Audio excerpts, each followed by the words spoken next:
What's up everyone, this is Nishi from MST TV here with another Market Watch episode. It's been like a full week since I last posted one of these because I was busy with our trip down to Seattle Regionals, which was only like the second Regionals that I've ever played at. I played the Golden Castle Grand Maju deck and it was pretty fun. Like, I haven't really had much experience with the current meta, so I wanted to play something that was like pretty straightforward and simple. I didn't end up topping or anything, but that's okay. I used Grand Maju to attack for a lot of damage, and I learned that a lot of people don't read that Golden Castle of Stromberg's effect. The last one is not once per turn, so that was really interesting. Anyways, now that we've kind of had a couple of weekends with the cards from the Megatins being legal, we're finally starting to see the meta shape up. There are a few decks that are doing really well, and as a result, certain cards from those decks are going up in price accordingly. Also, there are a few different generic cards that aren't necessarily part of those archetypes, but are seeing an increased play because of the additional utility that they provide in the meta. So yeah, let's get into it. Okay, so first up is a card that I have seen a lot of people talking about, and that is Blackluster Soldier, Soldier of Chaos, the generic Link 3 BLS monster. I know that we talked about this card like not too long ago when it hit $50, but the card actually got bought out again. Today it was as high as $70 earlier, but now it's settling at around $60. So this card is a very key card in the meta because it's very difficult for certain decks, namely Sky Striker and Altergeist, to answer this card at all. Especially given how prevalent Sky Strikers are in the current meta. Furthermore, this card only has one printing available in Battles of Legend, and it was fairly short printed, so there's already a very limited supply available on the market. Because of how recently this card came out, like the Battles of Legend set came out just like a couple of months ago, I don't actually think that we're going to see it reprinted anytime really soon. It is possible that Konami could shock us all and include it in something like Dual Devastator, but I really don't think that's very likely. I think that this would actually make like a really cool OTS pack Ultimate Rare, but maybe that's just me. The other thing that we have to consider with this card is whether or not it will still be viable and as used as it is now after Sky Strikers inevitably get hit on the upcoming ban list, as that is the main deck that this card is used to blow out. I do think that this card will still be good, right? It's still immune to cards like Impermanence or Widow Anchor, and it can still banish a card on the field when it runs over a monster. Ultimately, I see this card settling at around $50 in like a month or two, because I think that while it is a good card, I don't think that it's going to maintain the really high price that it has hit now. That being said, given how good the card is and how it's really likely to be quite a while before we see it get reprinted, it's something that I would still hold on to my one copy of. Alright, so next up we have Dimension Shifter. So a lot of people, myself included, widely regarded this card as the bust from the Megatin promos. That is, you wanted to pull Dark Ruler No More or Nibiru, so if you pulled this, it wasn't as good. This card really has kind of fallen under the radar recently, and not too many people really thought that it was going to have any sort of big impact on the meta, and that's kind of understandable because it does require you to have no cards in your graveyard in order to use it, which is a really big restriction, essentially meaning that you are unable to use this card after your first turn, since you are very likely to have at least one card in the graveyard then. However, I do think that the card kind of surprised everyone over the last weekend or so, as we actually saw a few different top decks that use this card in the main or side deck. If you do open with this card, there's a very good chance that you stop your opponent from doing anything at all on their turn, especially if their deck is super graveyard dependent. Also remember that if you, during your turn, use it, it lasts until the end of your opponent's turn. So if you're going first, you can use it and not worry about it getting hit by something like Called by the Grave.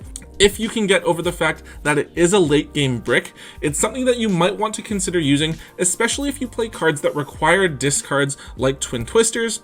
Anyways, this card was only around like $1 or even lower before. I think it was at like 78 cents or something like that, as a lot of people were definitely disregarding it. However, we're currently seeing it sit at around $2, and I think that it's definitely something that you should be grabbing now rather than later.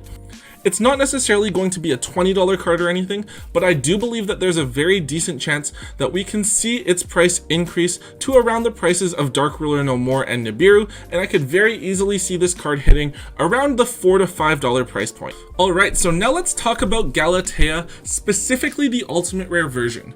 So Orcus seems to be splashed into just about everything recently, right? We've seen like pure builds, but we've also seen the engine splashed into really strange decks that we weren't really expecting, like Salamangreat Arctite or Cyber Dragon. It is a fairly compact engine, and it helps to get the counter trap in Orcus Crescendo onto the board, which is really strong, and it can do so without really disrupting the flow of the strategy of the deck that it's being incorporated into. Anyways, because of how big Orcus have been, we actually saw the ultimate rare version of Galatea bought out. So previously we saw it as low as like $17 to $20, but then it was bought out to being as high as $60 before now finally settling at around a $40 price point. As the highest rarity version of a card that is very highly used in the meta, it was bound to be a buyout target. Hopefully you guys aren't like my friend Andrew, who dropped like $70 a piece on this card when it was first released. Shoutouts to Andrew. Anyways, I do think that the big question to ask yourself here is whether or not Orcus are going to be hit on the upcoming ban list. Personally, I would say yes, because I'm thinking that they're going to be nerfing a lot of the top decks right now in order to make room for new meta decks. If we do see Orcus get hit, then expect the price to fall accordingly, but of course if it doesn't get hit, we can expect the price to jump up yet again. Next, we're going to talk about a pair of cards actually, Aloof Lupine and Batteryman Solar, specifically the OTS pack super rare versions. So we're grouping these two cards here together because they really serve the same purpose, right? They're the card that we're going to use our normal summon on in Thunder Dragon decks most of the time. Each of them helps to get the deck's engine going, and I do believe that each of them sees play in different Thunder Dragon strategies. So a lot of people are turning to Thunder Dragons, and there's a couple of different reasons for that. On one hand, I see a lot of people talking about picking up pure Thunder Dragons because they're a deck that can still make scary boards, but they don't necessarily have to commit 5 summons to the field in order to make those scary boards. They can easily set up double or triple Colossus without fear of being hit by Nibiru. However, they are still vulnerable to cards like Dark Ruler No More. At the same time, a lot of people are wanting to play Thunder Dragons because of how accessible the deck is with the Megaton reprints. I believe you can get like all the Thunder Dragon cards in the archetype for less than like $50 from the Megatons. So just like how we saw the buyouts of Thunder Dragon Matrix last week, we're seeing a very similar buyout this week. These two OTS supers, as the highest possible rarities of these two cards, are each running around a $6 price tag, which honestly in my opinion is pretty reasonable. However, these cards are only going to retain value so long as Thunder Dragons are a viable deck. The moment that they get hit on the ban list, these cards are going to drop back down to being like $1 or $2 or so. So if you are looking to play the deck, I would personally grab these because I love the way that the deck looks when everything is blinged out. However, if you have these sitting around in your trade binders and you aren't going to play with them, I'd say go ahead and move them while you can. Alright, another pair of cards that we're going to talk about here, and these are Cyber Dragon Nashter and Cyber Emergency.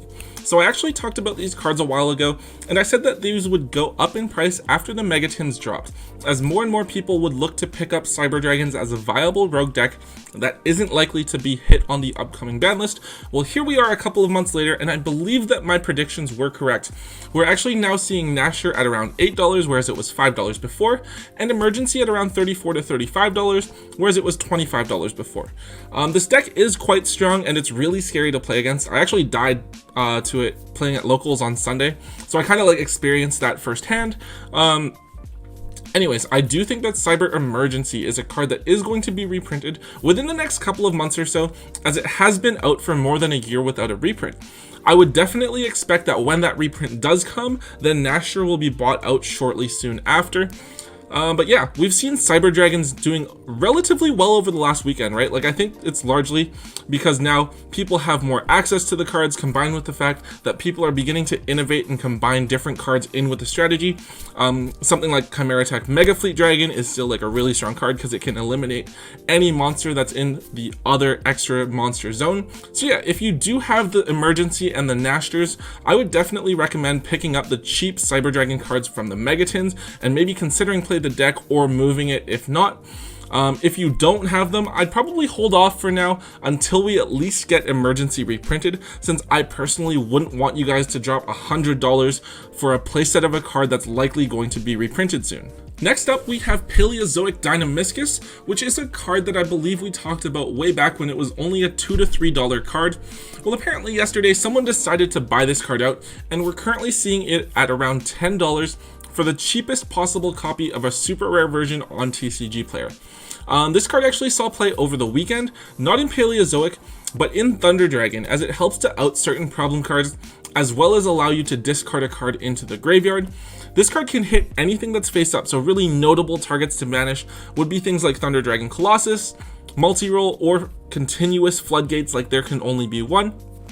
On top of that, when it's in the graveyard, if a trap card is activated, you can summon it out from the graveyard, so it does provide an extra body that you can then use to link summon with. I think that this card is definitely something that you should be looking into in certain decks. Not everything, but for certain decks that lack the ability to get rid of key cards, it can be very, very useful. Do remember that the card actually has 2 common printings available as well, so if you don't want to spend $10 on a super rare copy, you can probably pick up common versions for like 50 cents or $1 or something, or maybe you have them lying around in your bulk. I do expect this card to dip back down in price a little bit, maybe to around $8, which would still be up from its previous market price of $5 to $6. I think it could be reprinted in Duel Devastator, but I think that most people probably see this as more of a Paleozoic card rather than a generic side deck card, so it probably isn't going to be included in there. But yeah, this is another card that you should all be aware of, really, because a lot of you probably have a copy or two lying around in your bulk or in your dollar binder that you've overlooked. Alright, and finally we have El Shaddoll Annoyatilis. This card actually just came to mind randomly when I was looking over the prices of Shaddoll cards, and I realized that the card was actually bought out relatively recently.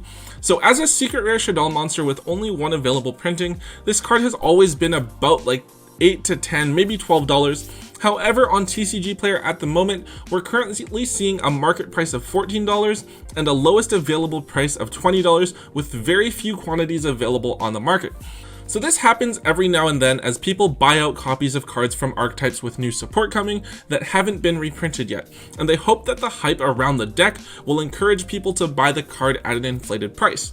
However, if we really think about this card, it isn't really that good. In terms of like meta cards that its effect stops, it only really stops something like World Legacy Guardragon, World Legacy Succession, and Monster Reborn.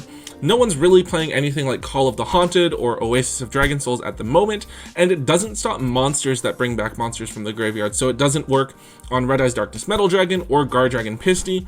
Unless we see something big change within the meta that makes this card good, as well as find a viable water monster that Shaddolls would be able to use to make this thing with, I'd recommend just selling any copies you have while the prices are hyped up, keeping this card out of your mind even for you really dedicated Shaddoll players. Alright everyone, that is it for this video. Hopefully you all enjoyed it. Please be sure to stay tuned. In coming videos, what I want to do is touch a bit on Duel Devastator, which is a very important reprint set that we're getting next month that includes cards like Super Polymerization and Saryuja and Spell Canceller, and I definitely want to touch on my predictions and my expectations for that box set coming up. At the same time, what I also want to do is kind of discuss some more general tips about buying, selling, trading, and investing in Yu-Gi-Oh! So like maybe you guys are just getting into Yu-Gi-Oh! And you're kind of learning about how the market for the game works, or maybe you've been playing for like a really long time, but you haven't paid too much attention to that aspect of the game and you wanted to try looking into it. Either way, I want you guys as viewers to be as educated as possible so that you guys can make the best possible decisions. So yeah, if you guys enjoyed the discussion today, please be sure to slam that thumbs up button for me, and be sure to leave a comment down below. Let me know what's happening in the market that I may have missed or disregarded or overlooked. Also, please be sure to hit that subscribe button as well, so that you guys can be as up to date as possible with MST TV and catch all of the content that Tawbox and I will be bringing to you every single week.